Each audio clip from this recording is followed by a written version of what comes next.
नमस्कार बंधुरा कुकिंग मम चैनेले आपनादेर सबाइके स्वागत जानिए आजकेर भिडियो शुरू करछि। आजके बानिये नियेछि एकटा एसामेस भापा पिठे। एई पिठेटाके ओनारा केटली पिठेओ बोलेन। एई पिठेटाके आमी कागजेर चायेर कापे और कुकारे बानिये नियेछि। आपनारा देखते थाकुन, आशा करी आपनादेर भालो लागबे। और यदि आमार रेसिपिटा आपनादेर भालो लागे प्लिज एकटा लाइक करे देबेन।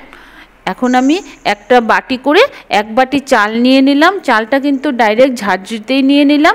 আমি এখানে জোহা চাল ব্যবহার করেছি, আপনারা যে কোনো চাল এখানে ব্যবহার করে নিতে পারেন। শুধু একটু স্টিকি স্টিকি রাইস হলে, চালটা যদি একটু দলা দলা হয় তাহলে ভালো হবে খেতে।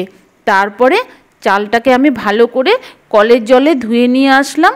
এখন জলটা ঝরিয়ে নেব, তাই ঝাঁঝরিতে ডাইরেক্ট একটা প্লেট পেতে রেখে দিলাম। তাহলে যেটুকু এক্সট্রা জল আছে সেটা ঝরে যাবে। আর এটাকে সাইডে রেখে দেব 10 মিনিটের জন্য। ততক্ষণে আমি আরেকটা প্রিপারেশন করে নিচ্ছি। এখানে একটা প্লেটের মধ্যে নিয়ে নিলাম গুঁড়ো নারকেল। এখানে আপনারা কাঁচা নারকেল থাকলে সেটাও নিয়ে নিতে পারেন। আর সাথে নিয়ে নিয়েছি আখি গুড়।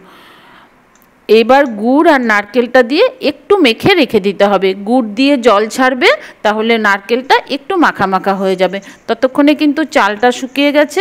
দেখুন চালটা কিন্তু মানে জলটা ঝরে গেছে, কিন্তু চালটা ভেজা ভেজাই আছে। এখন চালটাকে ডাইরেক্ট আমি মিক্সিতে দিয়ে দিলাম। দিয়ে এখন মিক্সিটা দিয়ে গুঁড়ো করে নিয়ে আসবো চালটাকে। একদম এরকম ফাইন পেস্ট গুঁড়ো করে নিয়েছি।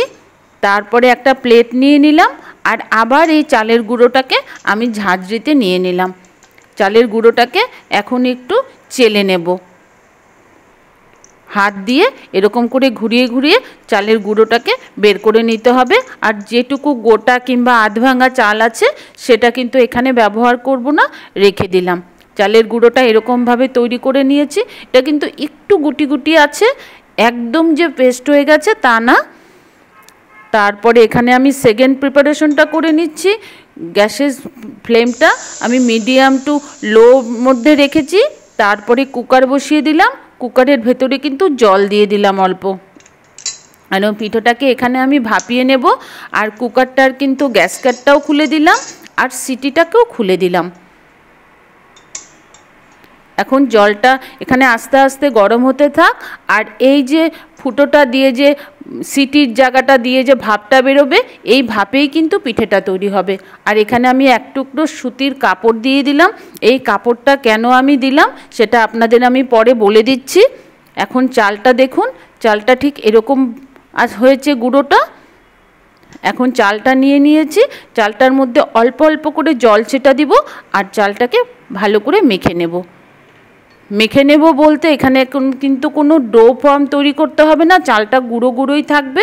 জাস্ট একটু ভেজা ভেজা করে নেব।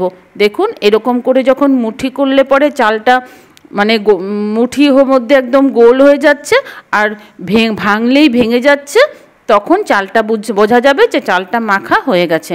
এখন আমি ওই গুড় আর নারকেলটা যে নিয়ে নিয়েছিলাম সেটাও নিয়ে নিয়েছি। এখন এখানে চায়ের দুটো কাপ নিয়ে নিয়েছি। এগুলো কাগজের কাপ। আর নিচটা একটু ফুটো করে দিলাম। যে কোনো কিছু দিয়ে এই জায়গাটায় ফুটো করে দেবেন। আমার এরকম একটা চোখা জিনিস আছে, সেটা দিয়ে আমি ফুটো করে দিলাম। তারপরে এখানে চালের গুঁড়োটা আমি আগে দিয়ে দিচ্ছি। অল্প করে চালের গুঁড়োটা দিলাম আর হালকা হাতে কিন্তু ভেতরে একটু প্রেস করে দিলাম।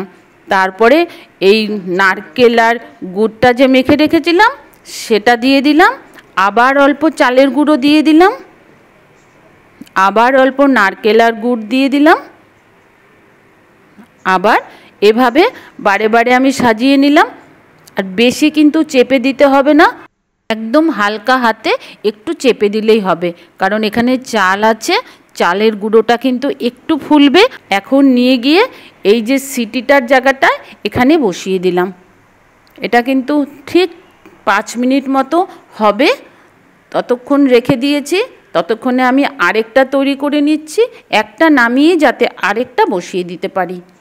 কুকারের মুখের ওপর যে কাপড়টা দিয়েছি সেটা কিন্তু দিয়ে নিতে হবে, কারণ কোনো অবস্থাতেই যাতে ফুটোটা বন্ধ না হয়ে যায়। আর এই চালের যে গুঁড়োটা, আমি এটা চাল দিয়ে গুঁড়ো করে নিয়েছি, আপনারা চাইলে বাজারের কেনা গুঁড়ো দিয়েও করে নিতে পারেন। এখন দেখুন কালারটা কিন্তু চেঞ্জ হয়ে গেছে। চাল যেটা সাদা সাদা থাকে, ভাত রান্না করলে যেরকম হয়ে যায় সেরকম কালারটা চেঞ্জ হয়ে গেছে, তখন বুঝে নিতে হবে যে পিঠেটা ভাপানো হয়ে গেছে। আমি আরেকটা বসিয়ে দিলাম। এখন নামিয়ে নিয়ে এসছি, একটু ঠান্ডা করে নিতে হবে। আরেকটাও হয়ে গেছে। এখন আমি আগেরটা আপনাদের খুলে দেখিয়ে দিচ্ছি। দেখুন একটুখানি চাপ দিলেই কিন্তু এটা খুলে আসবে। এরকমভাবে আরেকটাও আমি বের করে দেখিয়ে দিচ্ছি। এটা কিন্তু খুব ভালো হয় খেতে। দেখুন দুটোই তৈরি করে নিয়েছি। সাধারণত এটা কেটলিতে বানানো হয়, কেটলির মুখের মধ্যে, কিন্তু এখন সবার কাছে কেটলি থাকে না, তাই এরকম কুকারে যদি বানিয়ে নেওয়া হয় তাহলেও কিন্তু একই টেস্ট পাওয়া যাবে। এখন ভেঙেও আপনাদের আমি দেখিয়ে দিচ্ছি। এটা কিন্তু খুব চটজলদি একটা রেসিপি, খুব ভালো খেতে। ভিডিওটা ভালো লাগলে লাইক করে দেবেন। Thank you.